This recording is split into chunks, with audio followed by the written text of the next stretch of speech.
And welcome everybody. Thank you for being here today with us. This is our second session of the 2022 and 2023 school year for the School Garden Leadership Training Series. This session is titled Gardening with a Goal, Plan, Grow, Learn, and Taste in the Florida School Garden. This is part 2 of our series, and we're excited to welcome those of you who are new and say hi to those of you who have been a part of our School Garden Leadership Training Series. My name is Tiffany Torres, and I'm the State School Garden Specialist with Florida Agriculture in the Classroom, and I'll be helping facilitate today. So let's get started. A few housekeeping items for Zoom. First, viewing modes can be found in the upper right-hand corner of your screen. You may need to press the escape button to exit full screen to view some of these options. And we recommend using side-by-side speaker view during this webinar to best view the presentations. We'll also have a live demonstration, a cooking demonstration today that you can view in full screen. And at any point, if you want to see who's in the room with you, please press the participants button. We'll be using the chat feature throughout the webinar, including in our Q&A session later. And lastly, please remember to mute your audio and videos throughout the webinar. We will have some time to come off mute at the end when we do our mock crunch event. So I hope you all brought a fruit or vegetable to crunch on with us today. If you didn't, you have a couple minutes to get that ready. And we will move forward. All right. So one of our goals with this series is to increase networking across the state of Florida between educators and school garden leaders. So if you haven't already, please go ahead and share who's in the room by typing in the chat box. You can share your name, your school or organization, what county you are dwelling in. And I also want to take a moment to acknowledge that the very valuable work that we do with school gardens takes place on the land of many Native communities. If you're not familiar with the Native communities in your region, we encourage you to take a moment to type your location into the website that we're sharing in the chat box now. We definitely acknowledge that this is not an exhaustive list or comprehensive list, but it's a useful tool to help get us started and continue that conversation. And I also want to note that you can also rename yourself if you'd like to and include your pronouns in Zoom by clicking the 3 dots next to your video box. So as you're adding into the chat, I also wanted to share this image of you of our abundant network. We encourage you to continue to join the network of school garden educators across the state of Florida. We have over 250 school garden programs and we're growing. And here is a QR code to our Facebook page if you'd like to join the network that way. The password is Cuban Oregano, and we'd be happy to have you join. And as we're learning about one another, I wanted to introduce you to the co-hosts of this webinar series. The series is hosted in partnership by Florida Agriculture in the Classroom and UFIFIS Extension Family Nutrition Program. A little bit about us. Florida Agriculture in the Classroom is a statewide nonprofit organization funded by the specialty license plate, the Ag Tag. Florida Ag in the Classroom connects kids to healthy food, and Florida Agriculture through educational resources, teacher professional development, grants, and other farm to school programming. Florida Ag in the Classroom has a vision to ensure every student in pre-K through 12 education is aware of and appreciates agriculture and natural resources in Florida. And you can see some of our services offered here, as well as our contact information. So please don't hesitate to reach out anytime. We're happy to support your gardening journey. And our second host is the University of Florida Family Nutrition Program, also known as UFIFIS FNP.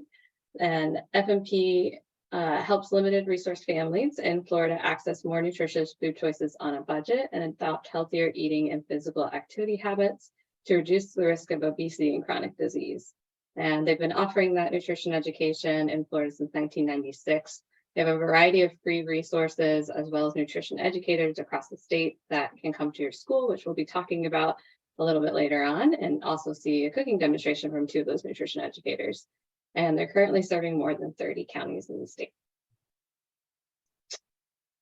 So I also want to remind us of our 3 spheres of sustainability. When talking about school garden sustainability, we like to frame the success in these 3 spheres: gardening knowledge, curriculum connections, and leadership skills.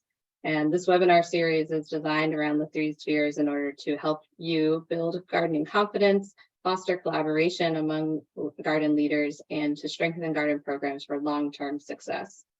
And our ultimate goal with this series is really to grow garden leaders and not just garden weeders. And we'll be coming back to these 3 spheres throughout the series and sessions, so be sure to track them on the slides as we go.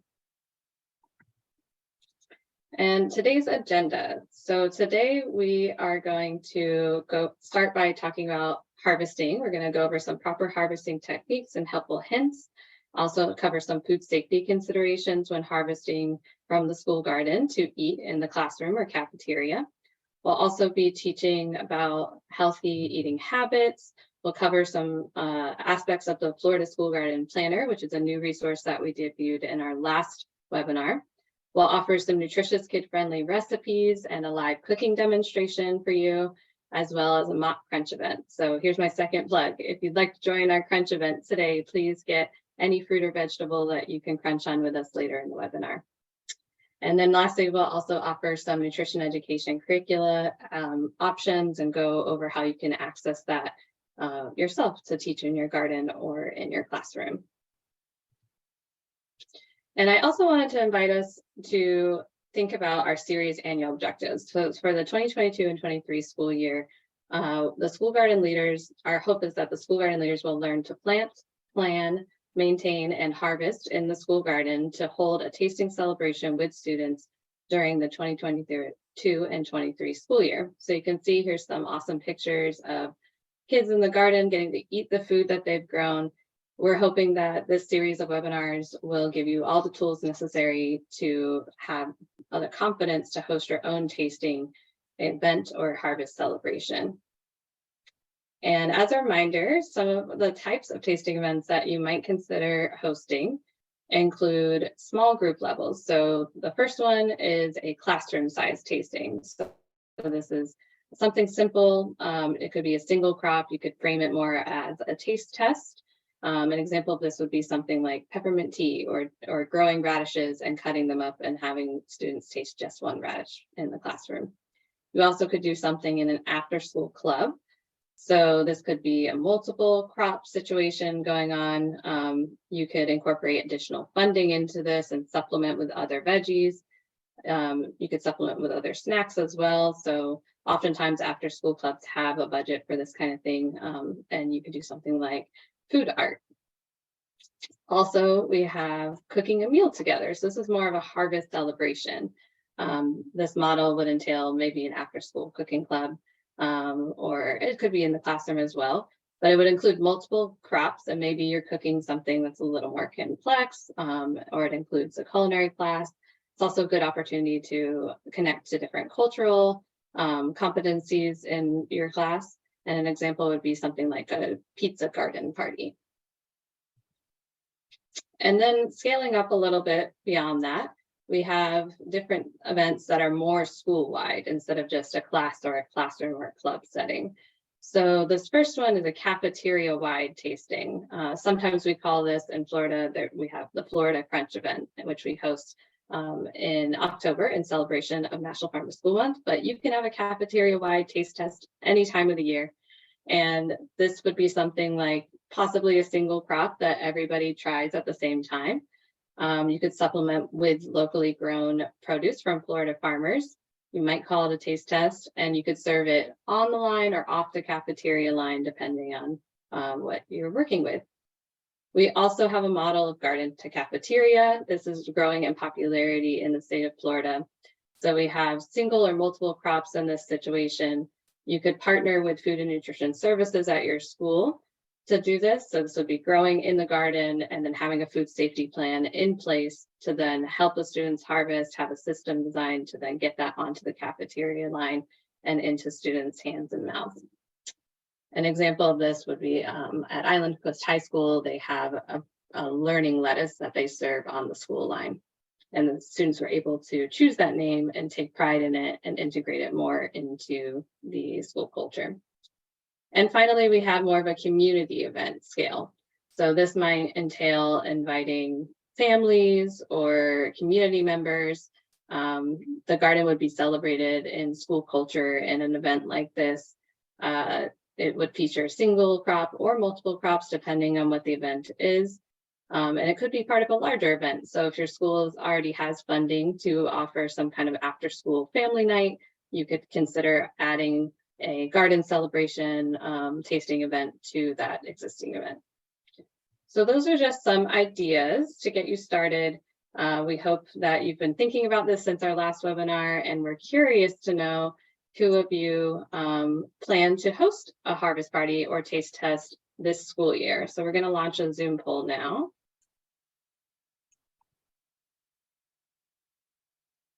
All right, I think that Zoom poll should have just popped up. So the question is, do you plan to host a harvest party or a taste test event in this school year?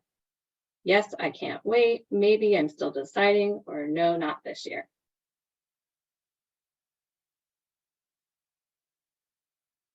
Numbers are still going up. We'll give it another minute.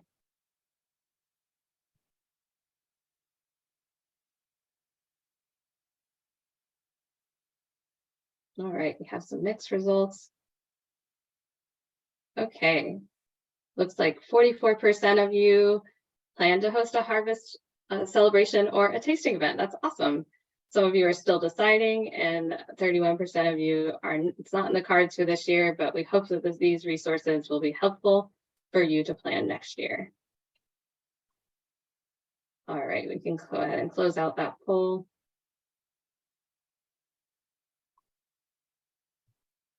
Thank you for participating. And moving right along. So now that we've talked a little bit about the intent behind this webinar, hosting a tasting event and celebration, we talked last time about planting 5 kid-friendly crops, and now we're going to talk more about how to harvest them appropriately. So we have Brenton Homewood here, who's a regional food system specialist with UF IFAS Extension Family Nutrition Program, and he's going to talk to you about helpful harvesting hints and harvest readiness. Take it away, Brenton. Hi. Hello, everyone. Looks like my camera got disabled here, but that's fine. My name is Brenton Homewood. I'm the Family Nutrition Program Food System Specialist. I'm stationed in, there goes my video. I'm stationed in Gainesville, Florida, and I represent the north central region of Florida. So I have 7 of those 30 counties we discussed. Today, we're going to talk about 5 kid-friendly crops for your school garden as listed there: the tomatoes, the beans, the lettuce, the kale, and the radish. We're going to have a link in our library showcasing each of these items. And we're going to play some videos that myself and Selena and our group took harvesting these items and with some descriptions of them. So if you want to go to the next slide there, Tiffany, get that going. So the first one's going to be lettuce. And before I start the video here, I just wanted to say a quick note on lettuce that we had in the video, I did what's called a cut and come again method with extracting the lettuce here on this video. We'll have another video after this about lettuce that details the one, and it's kind of a excuse me, let me get back to there. It's kind of a cut and slice and cut method that the guy used, the bunch method, excuse me, of cutting the lettuce. Some lettuces like Butter Crunch, Paris Island with the head, they're more of a one and done method of cutting. And the reason for that is that they'll start shooting up little leaves that aren't quite as good looking as your normal, how you think of those Butter Crunch, ball of lettuce, for instance. So anyways, if you want to go ahead with the video, Tiffany, we can get started on these. Right here we have some romaine lettuce, and you can see how big this is already. And if you can think about romaine that you eat on your salad or on a hamburger, this is ready to go. So we'll go ahead and just harvest a little bit. And what's nice with romaine, you just cut it. Let's get really down in there and just start cutting here. And what I like to do is just cut it because it likes to grow right back. So there we go. Let's just give it a good cut there of romaine. Now you have all of that. That's an entire salad ready to go.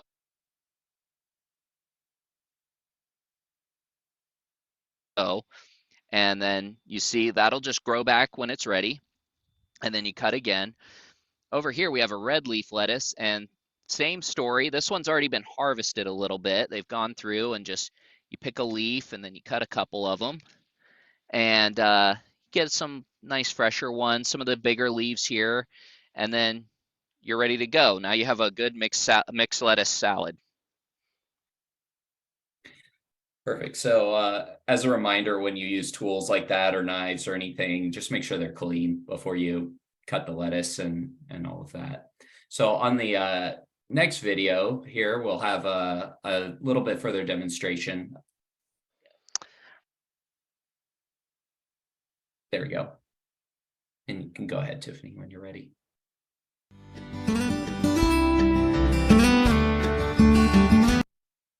The spinach at the end, the spinach is looking terrific, and the romaine and the bronze gourd, the ruby red. Oh man, just look at this stuff.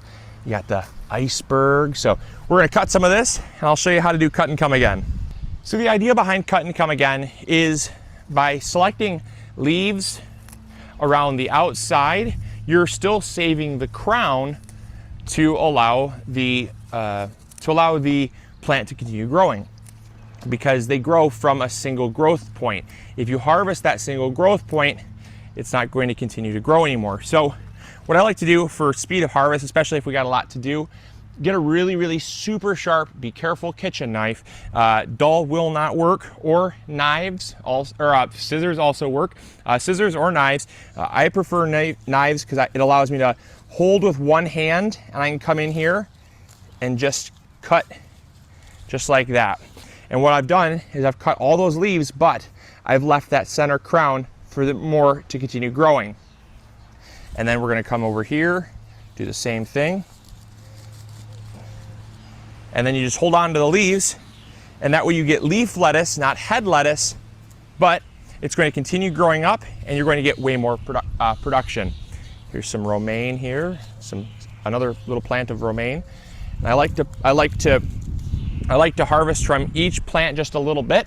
And as you can see, we've hardly touched this. I mean, this is maybe 3 or 4 plants that we've harvested from, but we still have the rest of the bed all full. And then these are going to grow back as we harvest this way. And that way we're going to continuously have kind of a rotational harvest where these will be grown once we get maybe halfway through the bed, and then they'll continue growing all season long. And with them being planted this close together, you'll see that in here the soil is still damp to the touch, even though we haven't had rain in 3 days. And it's also shaded, which means the roots are going to stay cooler, meaning it's going to bolt slower. It's just an incredible concept that I really want you guys to start adapting in your garden. And plus, who doesn't love lots of lettuce? So, all right, well, hey, that is cut and come again lettuce for you. I'm gonna cut just a little bit more here and then we'll close it out.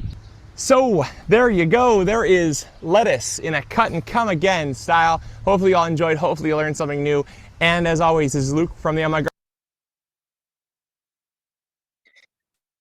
There you go. So there's 2 examples there with lettuce. And then going on, we're going to go into kale, I believe is our next Subscribe. one we have featured. Just wanted to put in a quick note here that all this information will be found in our links as well on the side information by our videos. And so we can dig into that later, especially in the question answer phase, if y'all have any other thoughts or comments or questions about this. Go ahead, Tiffany.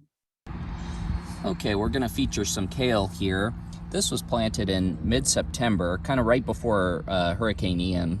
And as you can see, it's a pretty good size and shape. It can be a little bit bigger though before harvest. This is kind of ready for salads or whatnot, though you could eat it as is. This kale, the current date is November 21st, so you see how quickly this grew. And the spacing's about right. You want a line of it and all of that. And when I harvest it, I just break a stem like that, and then that's ready to go for your salad, or you can chop that up. And you see how dark green that is. That's a pretty healthy plant. So I would say this is some good kale to use to cook in the classroom. There we go. There's an example of kale there. We can go on to the next slide, see what we got here. This one I like the most. It's our tomatoes, and it's because we happen to have two varieties, but I really like the variety we demoed, these cherry tomatoes. So go ahead, Tiffany. Here we have actually two varieties of tomatoes, but we'll feature this first one, which is our cherry style tomatoes. And I like these in a slightly shorter grow season. For instance, right now we're in the middle of November and you see they're kind of fruiting now. These will probably be ready to go in 30 days or so, maybe before the freeze. You definitely want to harvest before the freeze and hopefully wait until that starts changing color. And what I like to do with these is just trim the vine there, and then, you know, they ripen on the vine. Now, if you look closely though, our tomatoes have a little bit of a pest here. This is another reason why I like these cherry tomatoes, because if they started eating the leaves here, but you're still getting fruit, so that's not a big deal. But you come over here, we have this other variety called a Brandywine, which is kind of like a good slicing tomato for a hamburger or something. Now this one's getting just totally torn up because it has these big edible leaves by these pests, but yet there's not a lot of fruit on this guy yet because it's just getting started. It's just getting to the fruit stage. I don't see a flower on it yet even. Oh, here we go. It's just starting to fruit. So it just takes longer for these. And over here we got a flower that just came up. So that would be why I would stick with maybe the cherry tomatoes during the winter months and stick with these guys for hotter months going forward.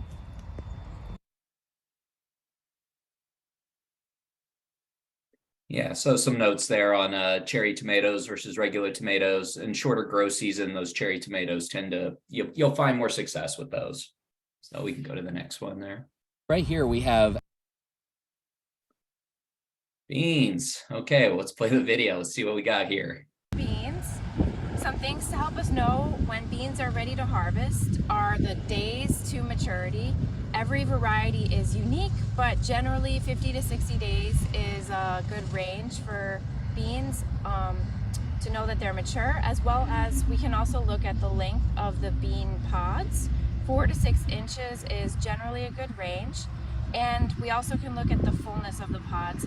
We want them to be filled out a little bit, but not to the point where the seeds inside the pod are very clearly pronounced and we can see a lot of indentations. That means they are a little bit past the point where we want to harvest snapping beans. The way we harvest is very simple. You just grab the pod with one hand, the vine of the plant with the other, and just pull it off. And that's it. Happy harvesting. Thank you, Selena, for sending us that video. It was Selena demonstrating the way to get those beans off the plant there. And then I guess we'll go to our final video here, which is of the radishes. Beans. And I happened to harvest a parsnip there, but we go into it and they're kind of similar. So just wanted to show how we got this parsnip. And I really like these types of plants in the garden because they have such a quick turnaround time and you can do so many different things with them. You can go ahead and play, Tiffany. another one that I really enjoy planting personally. It's the turnip. And what's great about these is you can prep these leaves kind of like a collard green. You can cook them down and stuff, and the leaf themselves are edible, but you know, I put them in a soup or whatever. These are really good. Also, you can get to the turnip itself. Keep in mind, this plant was planted in mid-September, and here we are in mid-November. So you can see how big this is. And now you can just pull this guy out, and let's see what we got here at our harvest. Yeah, there we go. We got a nice little turnip. You can cut up and prep kind of like a potato or something in a soup, or you could even pickle it. There's just so many different things you can do with this. This is a really good, quick turnover plant for the classroom. Perfect. Thank you for playing those for me, Tiffany. And like I said before, we have links to all of these items that we'll share with you later. Thank you.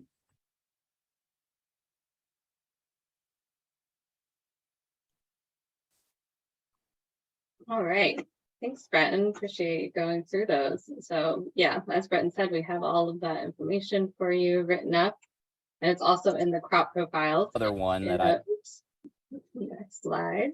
other in the one school that garden I really planner. But before we move on to the school garden planner, I wanted to go over quickly some tips on food safety and harvesting. So Breton mentioned, of course, cleaning your tools, but another great practice, of course, is to wash your hands before and after harvesting. Before and during the harvest, you want to use sanitized tools, gloves, and containers. The containers are something that we always forget to clean or could, and especially if you're using plastic, it could have some residue and whatnot on it. So to sanitize those tools and containers, we suggest using a diluted bleach solution. You can use 1 teaspoon of bleach and 4 cups of water, or you could just use white vinegar if you prefer. And be aware of what hands and tools have touched before moving to another task. So kind of tracking where you're going and what your harvesting plan is, especially when you're picking things like tomatoes. So we encourage you to adopt a food safety plan for your school garden if you can. That would certainly help avoid interacting with this guy here. This is Listeria. So this is just a common foodborne illness that comes from contaminated water or food, lives in the soil, and thrives on inadequately composted manure or plant matter. So just a note there, we definitely encourage you to adopt a food safety plan, whether you're doing garden to cafeteria or just harvesting for a taste event. And if you're interested in doing a garden to cafeteria program or learning more about food safety, the Florida Department of Agriculture and Consumer Services does offer the school garden certification program for food safety. And if you go through this and watch the videos, it doesn't take too long, maybe about an hour, then you can develop your own food safety plan. They're updating it right now to make it even more accessible for you. And in reward for that, you are eligible for up to $500 worth of gardening supplies for your school for anyone who becomes certified.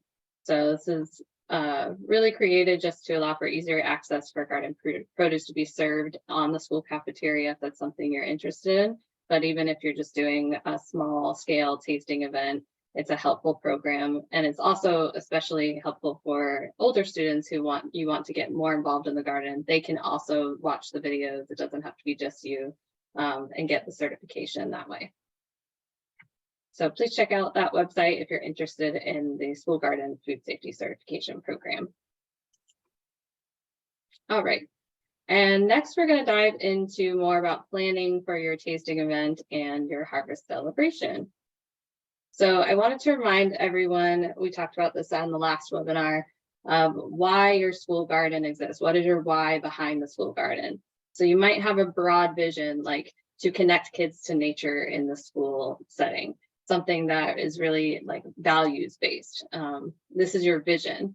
But then we want to encourage you to narrow that down to more of your kind of annual objective. So this year, we're encouraging you all to host a taste test or harvest celebration. That might be the objective, that every student in your class tries one new vegetable by a certain date. That could be your objective. But then let's get even more specific. What are your goals to accomplish that? And how can you make those SMART goals? So specific, measurable, attainable, realistic, and time-bound. So all of these instructions are in the Florida School Garden Planner, and we have tools to kind of walk you through that, including the last part, which is the action steps. So narrowing down your goals even further, what steps do you actually need to take to get this job done and to accomplish your annual objective by the time that you set. So with that in mind, we are going to take a look at the Florida School Garden Planner, the second half of it. Last session, we showed you the first half of the planner, which had a lot to do with planting and planning out your garden, goal setting, visioning.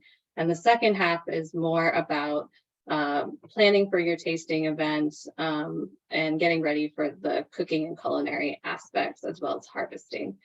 So let me go ahead and switch my screen and we'll walk through a couple of things related to the School Garden Planner.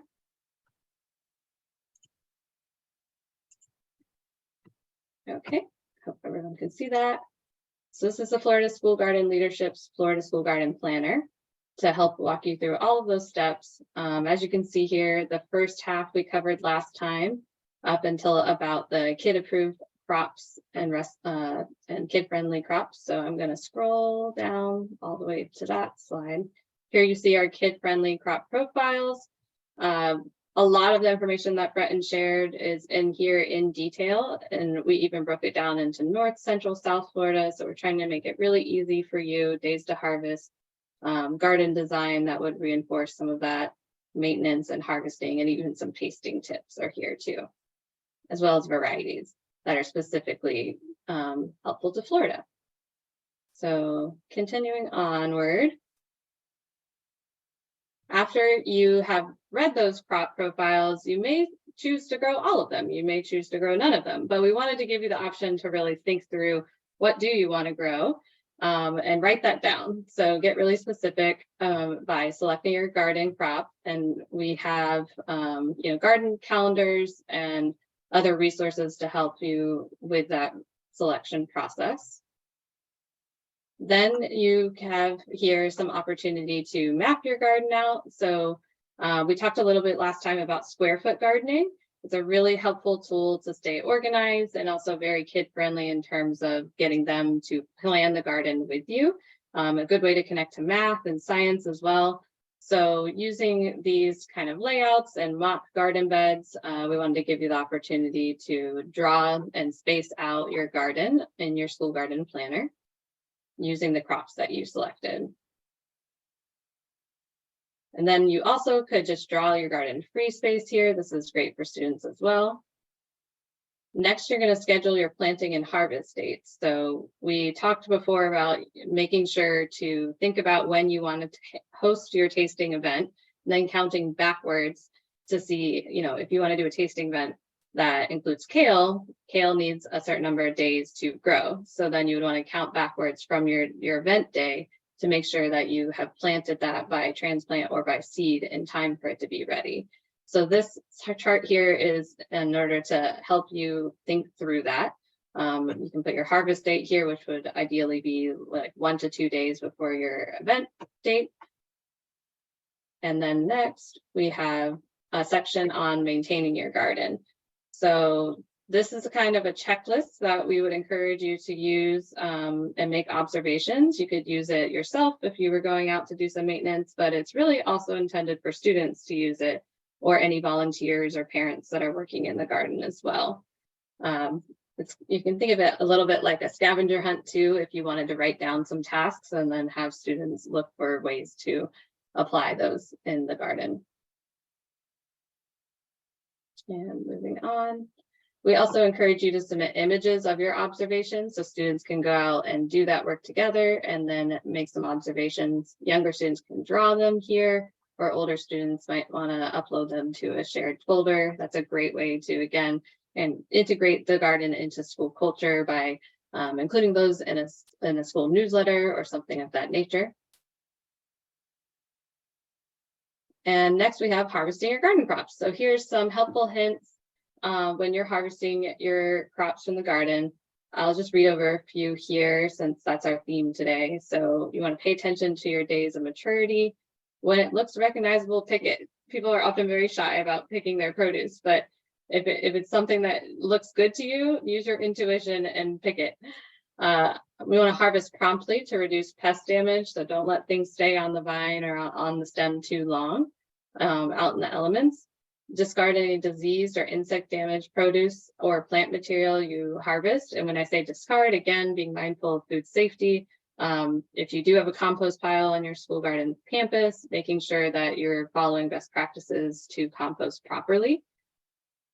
And if you're not sure if it's ready, you can always give it a taste test. So go ahead and harvest one and see what it tastes like. And then here's some helpful guides that will walk you through some of those tips for harvesting, as well as some food safety best practices. Okay, now on to tasting. So we've done the planning and the planting and the maintenance and the harvest. And now this part of the guide is dedicated all to celebrating with a tasting event. So here we encourage you to think about who you're going to invite farmers, chef, parents, caregivers, local community groups. Who is their audience for your tasting event? Then you want to think about how you're going to educate them. So what kind of learning extensions are you going to have? Will it be nutrition education in the classroom, or maybe it's, the farmer comes and talks about a certain practice that they do, something like that. So how are you going to educate? And then tasting. So now when it comes to the tasting day, you want to think about how you're going to move through that. We'll go through this in detail later with our mock tasting event, and also ways to kind of reflect on the experience and then sharing your experience. We also have some thoughts on recipes in the guide for you, some recipe cards that you can write down and send this home to parents, or you could even have students come up with different recipes and write them down. And lastly, we want to encourage you to always reflect on your experience. So kind of following this model of act, reflect, learn, and plan. So what actually happened? How did it go? What are the lessons that you learned from the experience of growing and then tasting your produce with your students? And how would you do this different next time? How would this inform your plan for the next school year? So these are just some prompting questions to walk you through that. And that's the end of our school garden guide.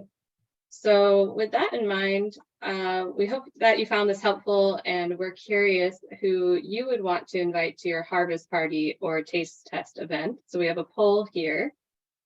And even if you don't plan on hosting this year, go ahead and answer the poll as though you are planning to do one in the future. All right, we have some results coming in.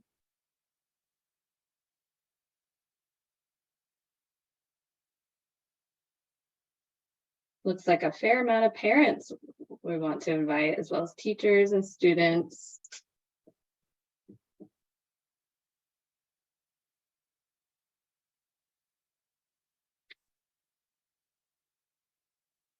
Some volunteers, some community members, and some FNS staff and school district personnel. Okay, a wide variety. Awesome. All right, looks like 94% of you want to invite students primarily, then teachers and parents third, as well as school district personnel. That's awesome to kind of promote your program and maybe adopt wider policies for school gardens in your school district. I love to see that there's FNS staff in there as well, and of course, community members and volunteers. Great, thank you for answering that poll. All right. And moving on, I'm gonna go back to the PowerPoint here.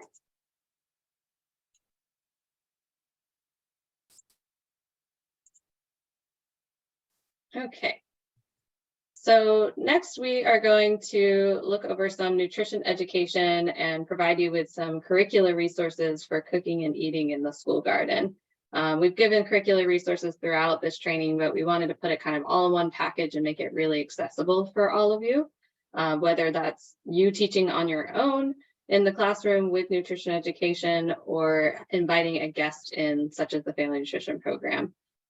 So our first nutrition education material selection is the Rainbow of Nutrition Wheel. So these are all free resources from Florida Agriculture in the Classroom that are free to teachers throughout the state. So I have here the wheel as well. Oh, my background. So this wheel is designed for kindergarten through 2nd grade. And you can see there it has an icon key, as well as different colors and different vegetables and fruits around the outskirts that fit into color categories. So it's meant to be used for planning and planting, but also to teach you about nutrition along the way. And then we also have a resource called Rainbow of Nutrition Planting Guide. So this is a very large and detailed planting guide that has a variety of Florida fruits and vegetables and inside of it. And as you can see there, it has the nutrition information per serving size, for each of those. So things like calories, proteins, fats, sugars, etc.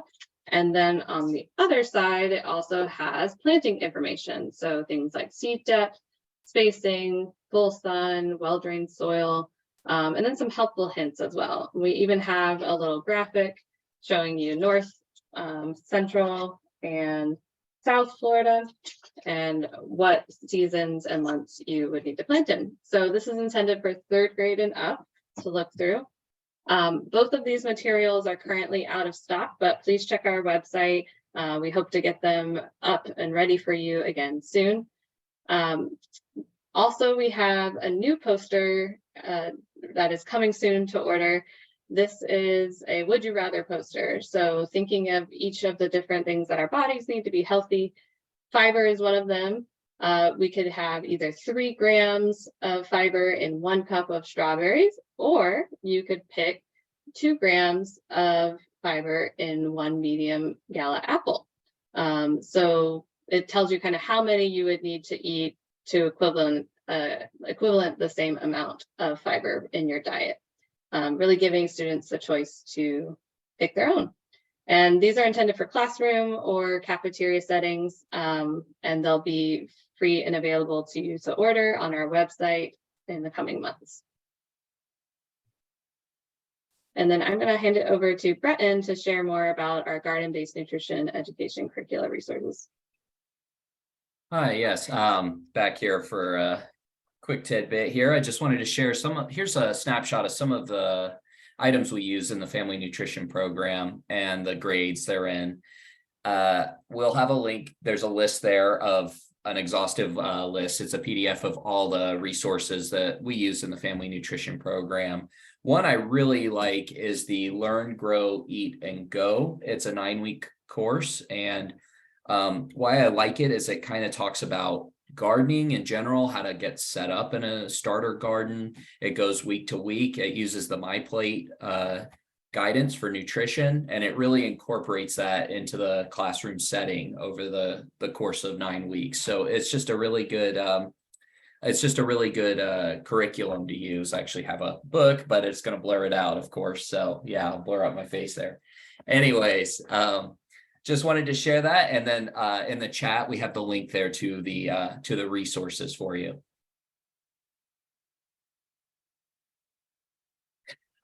We have, like we mentioned before, at the family nutrition program, we're in over 30 counties in the state of Florida right now. We have nutrition educators in these counties. We recommend you go to the website that Kelly just put into the chat and look into possibly requesting a nutrition educator for your school. As the bullets there say, we have free evidence-based nutrition education classes, classrooms for the garden, tastings, recipes, and additional funding that might be available for your school garden program. So reach out and please check us out. And then here's some more. Okay. Passing you I'll over take to it from here. Sorry about that. Thank you. That's okay. Thank you. All right. Yeah, thanks, Breton, for sharing that. So those are just some resources that we help you along your nutrition education journey. Some of those belong to Florida Ag in the Classroom or were designed by Family Nutrition Program. And then there's a wide variety of other ones out there, especially on that link that we provided, that are hosted by other organizations. One of those includes 4-H, which is a program of UF Icus Extension in the state of Florida, as well as FAMU University Extension has 4-H as well. And we wanted to encourage you just to reach out to 4-H and consider partnering with them on your nutrition education needs. You can contact your local county extension office. Each county has one, and ask to be connected to a 4-H agent. There's a link there in order to do that as well. And they may be able to come to your class directly and teach, or they may be interested in starting a club as well. You can also, though, if 4-H is not available to come to you, you can order your own 4-H based curricula. So we have a screenshot here of their website where you can go online and buy some of those curricula. They have everything from like cooking, to Learn, Grow, Eat, and Go, which Breton talked about in the last slide. So that is 4-H, and we encourage you to reach out to them. You might even be able to borrow some of those materials instead of buying them from a local office. Okay, and next we're going to move on to this part of our webinar. We'll feature more of our culinary connections. So what is it like to actually cook and eat from the school garden? Now that we've talked about the learn portion, the integrating nutrition education, and the growing portion. So with that, we wanted to introduce a video to you. This is Chef Paula Kendrick. She was with the Florida Department of Agriculture and Consumer Services. And in this video, she talks about what does it take to be a good taster and how can we teach students healthy eating habits from a young age. So here are some helpful tips to kind of set the stage for the rest of our webinar experience before we dive into our live cooking demonstration.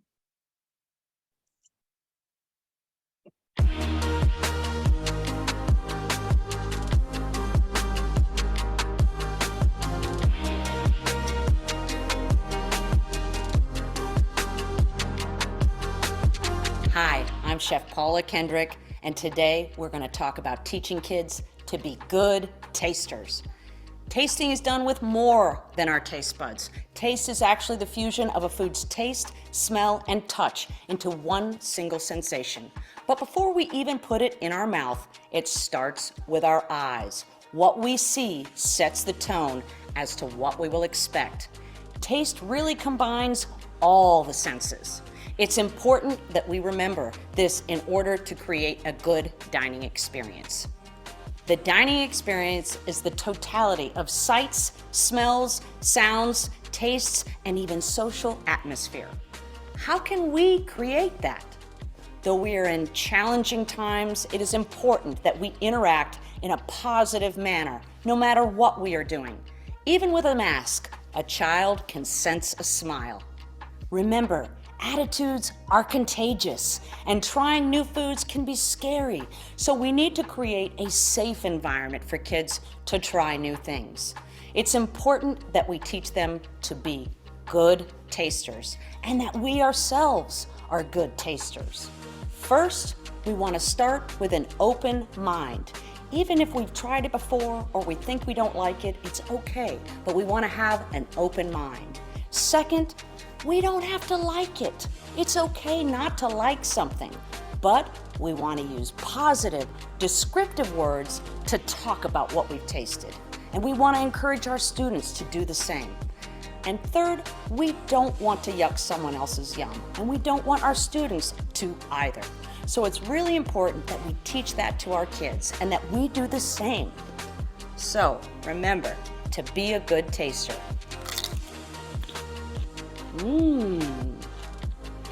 Peppery, with a hint of sweetness at the end.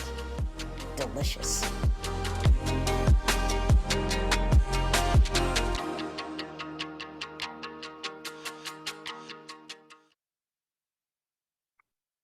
Awesome. I hope that was helpful to you to set the stage for what it means to be a good taster. And with that information in mind, we are going to move on to our cooking demonstration. I believe Selena is going to introduce our guest speakers for that. Thanks, Tiffany. Yes, hi everyone. I am here just to give a quick introduction to two of our nutrition educators from down in Miami-Dade County who will be sharing a cooking demo for you. We have Daniela Voltaire, who is a chef in her home country of Haiti and has been a nutrition educator with FMP since 2017. And we've had lots of fun experience together doing Florida Crunch tastings in the classroom. And then we also have with us here today, Terry Schroeder, who comes to us with a long history of working as a 4-H leader and being part of the UF-IFAS Extension family. And she has been an amazing nutrition educator with FMP since 2007. So thank you so much, Terry and Daniela, and feel free to take it away.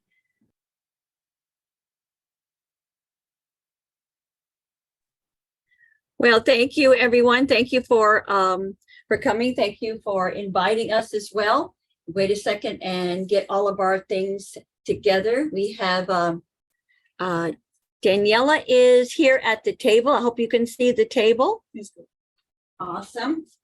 And hang on a second. I need to, oh, I'm not going to worry about it. All right. Awesome. So Danielle and I have been doing a lot of different food demonstrations for quite a long time. And hold on, I'm looking for my notes here. They are awesome. Okay. We've done things that are as simple as just bringing different types of fruits or vegetables and perhaps a dip. One of our favorite dips for vegetables is a ranch dip. And we use like a cup of low-fat sour cream and then a cup of low-fat yogurt. You can choose regular yogurt or Greek yogurt. I happen to prefer the Greek yogurt. And then put in one of those packages of powdered ranch dip. And the kids absolutely love it. It's lower in salt, lower in fat, which is really good. And it really makes the vegetables taste well. So we've done it as simple as that. If you wanted to do that, just have a tasting with them and have them maybe even choose a dip, or you could get Thousand Island dressing or something of that sort. And then another easy way to do something like that would be to try this Florida water. Here we have mint and sliced oranges, sliced cucumbers, and sliced lemons. You could have the kids maybe choose what vegetable or fruit they want in there, or even what herb would be. And we've also done a lot of cooking with the kids when we want to do actual cooking. Hold on a second here. The handiest and best tool in the kitchen, in the classroom for doing food demonstrations is your handy electric fry pan. I've done zucchini quesadillas and other things, and it works out very well, even with the younger kids. And of course, the older kids, they love to come and actually try their hand at cooking as well. Okay, today we are, our recipe today is the garden salad lettuce wrap. And we are, in this recipe, we're going to be highlighting those kid-friendly vegetables that they've been talking about. So the first thing we wanted to talk about is the collard greens. I love collard greens. Thank you, Danielle. So here we have collard greens. Obviously, we don't have a garden here in our Miami Lakes office, but Publix had some beautiful ones. And what's that? Okay, she wants to get closer to the camera. Okay, good. They're beautiful. My favorite way of eating collards is to cook it with some smoked turkey wings and gets that old-fashioned Southern country flavor without all the salt and the fat. And today, Daniela has taken the collard greens and she grows them in her yard. She grows a lot of collard greens.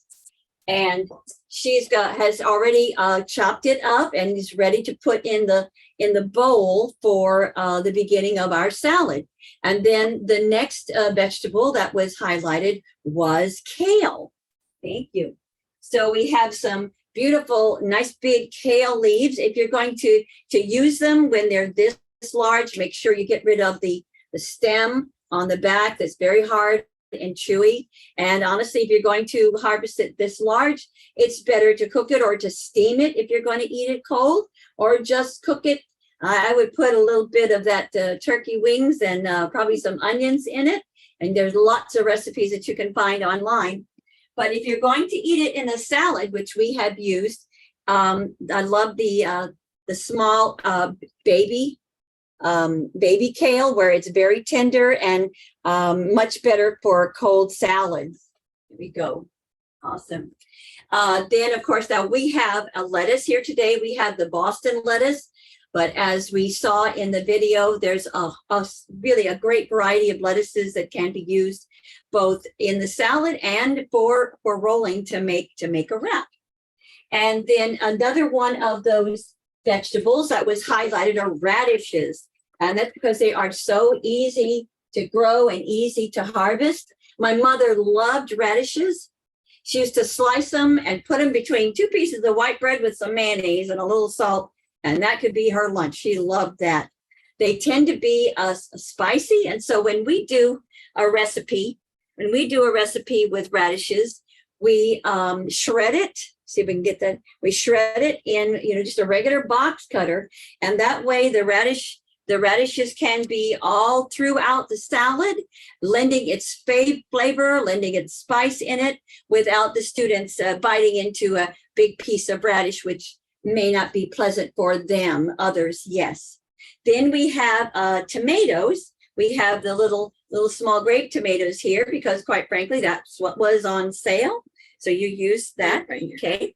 And one of the things that we have used with students, when we have them come up and help us, they'll help us mix things and measure things and cut things up. And you might be a little hesitant with a sharp knife, but we have safety knives. We found these safety knives. They're easily found on Amazon. And as you can see, they do not cut the skin.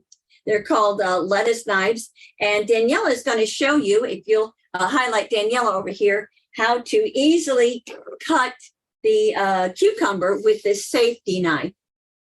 And Selena or Tiffany, let us know if the screen is correct so it can be seen properly.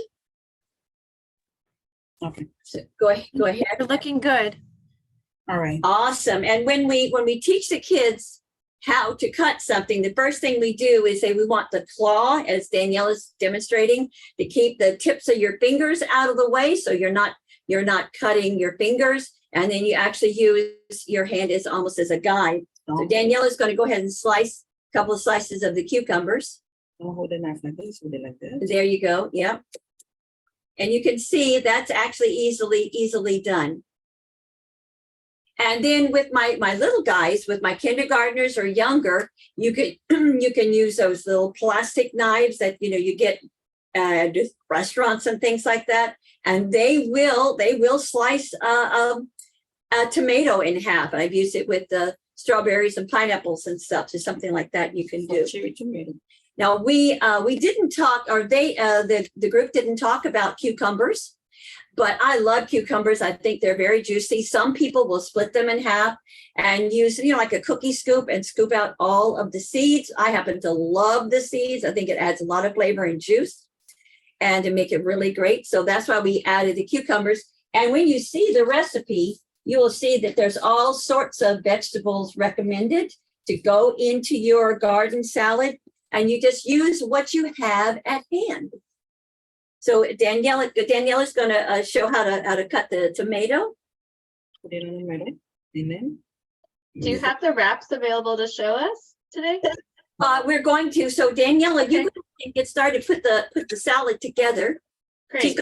Yeah, we have just a few more minutes. We'd love to see that. Say that again. How much time? Just maybe 2 more minutes. Oh my goodness. Okay. All right. And then go ahead and put the whole salad together there so that you can make the wrap real quick before we run out of time. So sorry. Okay. And you'll notice in the dressing, the recipe dressing, it calls for chopped flat leaf parsley or Italian parsley, dill, chopped chives, and basil. And one of the things that we always teach our adults is you use what you have at hand. Daniela is a great gardener as well as a great chef, and she has in her garden fresh cilantro, fresh dill, fresh basil, and so we use the fresh cilantro instead of the flat leaf parsley. So you can substitute. Think of a recipe as a starting place or as a guide. It's just suggestions, and you can put your own spin on it, or even ask the students what they might want to add. So go ahead. Awesome.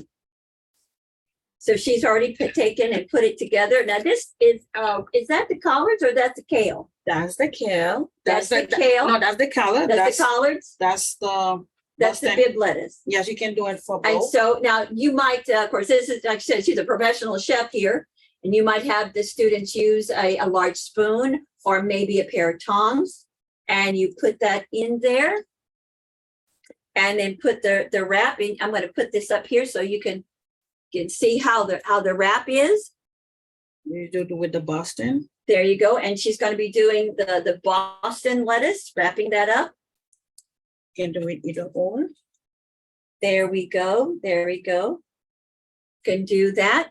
And another thing you could do is take out some whole wheat tortillas and put the salad in there, put all the kale and everything in there. I hope you enjoy the recipes. I hope you try teaching with your kids in class. And don't forget, we're here to help you if you would want us to come and do the food demonstrations for you. Thank you very much, Selena, for inviting us. Thank you so much for being here. We appreciate you demoing that recipe. And back to our resources here, we want to let you know that that recipe for the garden salad lettuce wrap is available for download in the Harvest of the Month classroom recipe book that's brought to you by the Florida Department of Agriculture. And we have a list of other kid-friendly, nutritious recipes here for you.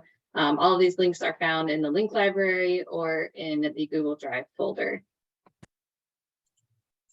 And secondarily, related to recipes, we were curious if any of you would be interested in participating in another school garden recipe contest. So this is something that the Florida Agriculture in the Classroom hosts in partnership with Department of Agriculture. And essentially, your students are able to create their own recipe using garden produce. And we, in the past, have had 4 categories: appetizers, salads, entrees, baked goods. And all of these have been assembled into an awesome book that's available for you to download on our website using the link below. So we have this poll going. A few of you are answering, yes, my class and I would love to submit a recipe. And some of you are saying maybe one day. All right, looks like about half and half. We can go ahead and close out that poll. Awesome. Thank you for letting us know. And if you would like to visit those recipes, again, you can download that at our website. Might be inspiring to you in terms of what you want to taste together with your students or grow in your school garden. Okay, moving right along. We're really excited now to say that it's event day. So the rest of our webinar time together will be spent dedicated to what it really looks like to host a tasting event in real time. So hosting a successful tasting event, a crunch event, or a harvest celebration. So you've planted, you've maintained, you've harvested, you've prepared all of your school garden produce, and now it's finally ready to taste it. And so to inspire you and show you how this has looked in a school-wide cafeteria taste test, also in this case, it was the Florida Crunch event. We wanted to show you this short video from St. Lucie Schools and let you see what it looks like to host a crunch event. So let's go ahead and watch this. During National Farm to School Month, St. Lucie Public Schools participates in the Florida Crunch event. So the Florida Crunch event is a collaborative effort between the University of Florida Institute of Food and Agricultural Sciences Family Nutrition Program, the Florida Department of Agriculture and Consumer Services, and our St. Lucie County Public Schools Child Nutrition Services Department. And what it is we bring farmers and local growers together to bring about awareness in agriculture education to increase the consumption of locally sourced fruits and vegetables amongst our children and our youth, to bring about reducing the risk of childhood obesity and to support our farmers in the local area. Each student is given a serving of a fresh Florida-grown vegetable to participate in the crunch. So we have 47,000 farms here in Florida. Can you all say that with me? 47,000 farms. And today we're going to celebrate all of our farmers by trying a Florida cucumber. 1, 2, 3, crunch!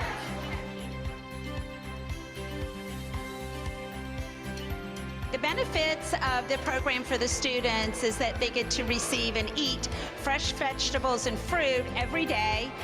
We like to offer them different fresh fruits and vegetables as well. So they have an opportunity to try all kinds of things that they might not get in their regular homes. I liked how people love the cucumbers, and the cucumbers were really good. Support our local Florida farmers and our St. Lucie Public School students by having a crunch today. Yay, Florida Crunch. I love that video because it gives you a great idea of what it can look like to do this at a cafeteria size level, but just with one simple fruit or vegetable. So in that case, they used cucumbers. And next, we are going to try this together. So we're going to host our own crunch event with you all today. And get to see what it's like to we're going to model what it's like to host this, kind of what you would say to the students, the order of operations that you would do it in, and then we're all going to crunch at the same time. So I'm going to stop sharing my screen and so that we can see everybody here. And for any of you who brought your fruit or vegetable today with you to crunch, I encourage you to turn your screen on, your camera on. You can stay muted for the time being, but we are going to walk you through some of what that might look like together. So let's see here. Got to switch my screen over. Okay. So this is an example from, I believe, Lee County. We're going to be walking you through some of what we hosted in Lee County in the past. But essentially, you want to start by welcoming everyone. So hello, everyone. My name is Tiffany Torres, and I support school gardens throughout the state of Florida. And I came to your school because we're having a party. Did you know that? We're having a party? And you all can unmute and interact with us during this. Yes, we're having a party. Woohoo! Parties. Awesome. Well, October is or was Farm to School Month. And today we're going to celebrate Farm to School Month by tasting one of the delicious crops that Florida farmers grow for us. So I have with me a bell pepper today. That's what I'm tasting. And we're passing around the fruit or vegetable now, but please wait to eat it so we can taste it all at the same time. All right. And then I think Selena's going to help me out next. Yes. So another great question to celebrate is why do we celebrate National Farm to School Month? And if anyone wants to share your thoughts on why are we doing this, we welcome your thoughts. And you could sub that with like, why do we celebrate local fresh produce? Why do we celebrate growing food in Florida? And so then you would give the students, some time to share their thoughts. And then the answer or, one reason why we're doing this is because farmers work really hard to grow the food and materials that we use every day. And we want to thank them for that and to be mindful of all of this great work and how important it is in our lives. So let's say all together a big thank you, Florida farmers. So everyone all together, thank you. Thank you, Florida farmers. Thank you, Florida farmers. All right, agriculture is very important in Florida. Does anyone know what the word agriculture means? Want to put it in the chat or unmute and tell me what the word agriculture means? Food, fiber, and natural resources. Whoa, Jen, absolutely. Agriculture it means growing things like fruits, vegetables, animals, and the rest of, things that we use for food and clothing, fiber, trees. And so we know that Florida produces a lot of that for us, and we're so thankful. Yeah, and I'm curious, does anyone have a family member here or maybe a friend that works in agriculture or maybe on a farm themselves? So raise your hand if you know someone who works in agriculture. Cool. Yeah, that's a really big industry in our state. And Florida farmers grow a variety of different fruits, vegetables, and other crops. We can eat this produce in different forms, fresh, frozen, or canned. And can you name some of the things that Florida farmers grow?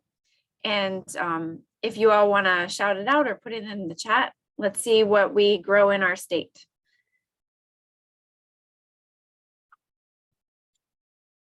Oranges. Strawberries.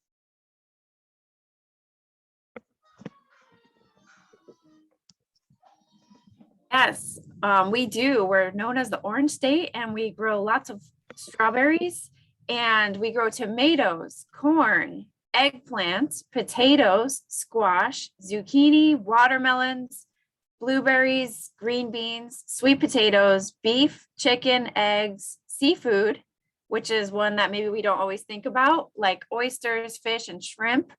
We also produce milk, and we grow mushrooms, pumpkins, peanuts, cotton, sugar, peppers, cucumbers, and oranges, satsumas, and grapefruits, among probably many others. But agriculture is really important in our state. That is a long list, Selena. That's a lot of stuff that's growing here, and probably some of that is growing in our school garden too. But in addition, to grow all of that stuff, there must be a lot of farms. So how many farms do you think that we have in Florida? And if you were listening closely to the video, you probably heard it. So let's see if somebody gets the answer right. Looking in the chat, please shout it out if you know. 47,000. Nice. I heard Nice. Nancy and Bernice and Peggy all said 47,000. Way to pay attention to the video. Yeah, more than 47,000 farms. And I'm curious too, what are some of the benefits with all those farms here? What are some of the benefits of eating Florida grown fruits and vegetables? Feel Help free to- support the local economy. Yeah, definitely. It's healthier. It's healthier. I see freshness in the chat. Yeah, maybe getting really specific about nutrition, fiber. Yeah, fruits and vegetables. Sweeter, juicier. Oh, sweet.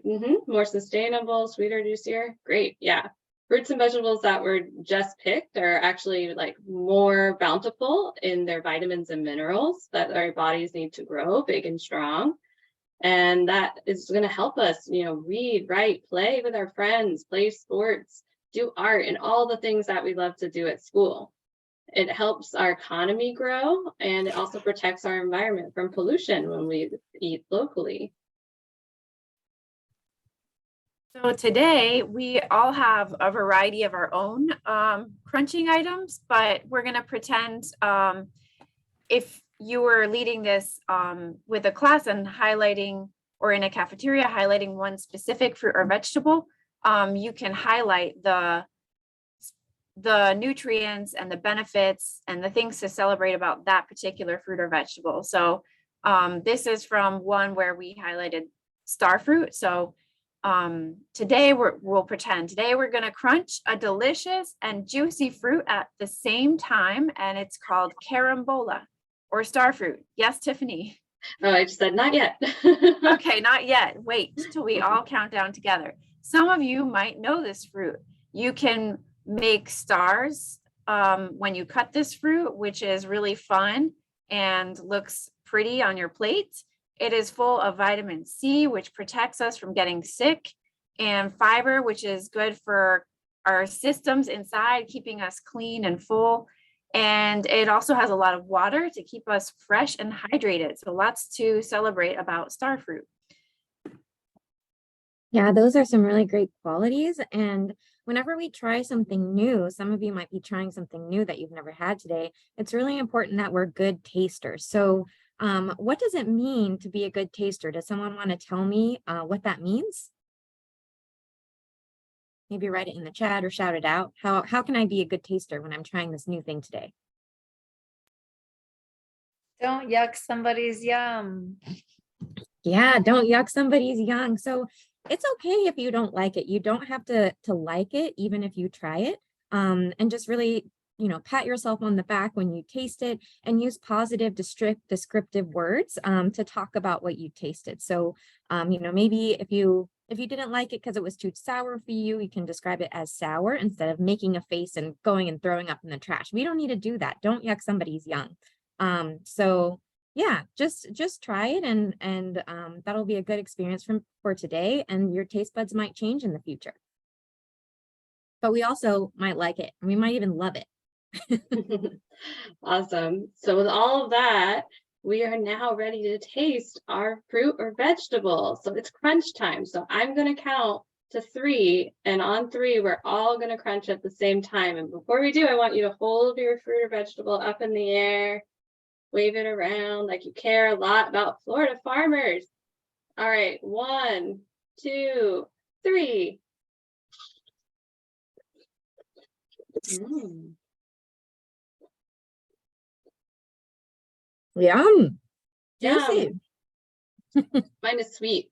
So what are some words that you would describe, some positive words that you could describe your food that you're eating? Flavorful. Crunchy. Flavorful. Flavorful, crunchy, juicy, scrumptious, yummy. Awesome. And raise your hand if you would be excited to have this fruit or vegetable at your school again soon. Yeah. Awesome. All right. Well, that is the end of our mock crunch event. Thank you for tasting with us. The last thing that we want to close out our webinar with is a Jamboard exercise to reflect on what we just did. And if we were in a classroom setting, we would do this with a poster, a physical poster, and you can just make a tried it, liked it, and loved it category and provide students with stickers. So if you open that link there, we have a virtual version of a tried it, liked it, loved it poster. And you can go ahead and move a star to whatever category you agree with. Did you just try it? Did you like it? Or did you love it? And this way students are able to vote and kind of get excited about trying new things, because your taste buds are always changing and you never know, if you didn't like it this time, you might like it the next time, but at least you tried it, tried something new. And that's the importance of being a good taster. And I see, yeah, I see some stars moving around. All right, a lot of people loved it. Awesome. Thanks for voting with us. Okay, well, we're just at time now, so I'm gonna go ahead and wrap us up with our PowerPoint here, and then we'll flow into our Q&A session. Let me share my screen once again.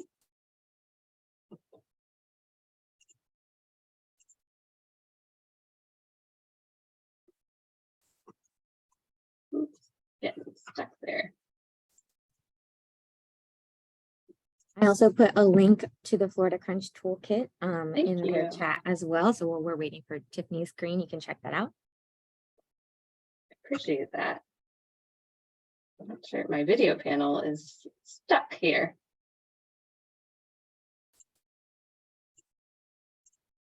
Okay, there we go. All right, so that was our tried it, liked it, loved it. Those are some crunch considerations that kind of track what we did together today. So you can go back and look at those, setting expectations with students, being a good taster, featuring your fruit and vegetable, the countdown, and how to reflect on that. And we appreciate you joining us today. We went through some audience determination of what is the scope of your tasting event, trying to think about who's going to actually be there. We also talked about simple and versatile recipes with students and did a cooking demo. It's also important to think about your days of harvest when you're doing your tasting event, so you can count backwards and really have everything ready in time. We learned that you shouldn't be afraid to pick your produce, just go for it. And we also included some nutrition education curricula to supplement your garden programs, which are available for download and in our link library. And encourage you to partner with local support organizations as well. So we're going to go into our Q&A time, which is unrecorded and intended for networking purposes. If you're not able to stay, we encourage you to take our brief 3-minute survey. And we just want to offer thanks to our nutrition educators for being here today for our cooking demonstration and all of our partners. We encourage you, like I said, to fill out that brief 3-minute survey. We do look at those. It really helps us design our webinars to be more informative for you. If you'd like PD credit, you can also fill out our PD survey. And we want you to stay in touch. So please join our Facebook group for further connection if you haven't already. And all of these resources that we provided today, including the link library and the PowerPoint, can all be accessed in our Google Drive folder for the series. And this is the last of our virtual webinars for the 2022 and 2023 school year, but we have some in-person workshops around the state that we do want to promote in Miami, Cape Coral, and Gainesville. Those dates are listed there, and registration is available as well. So we look forward to seeing you in person. And thank you so much for joining us at the School Garden Leadership Training Series. And I'll hand it over to Kelly, and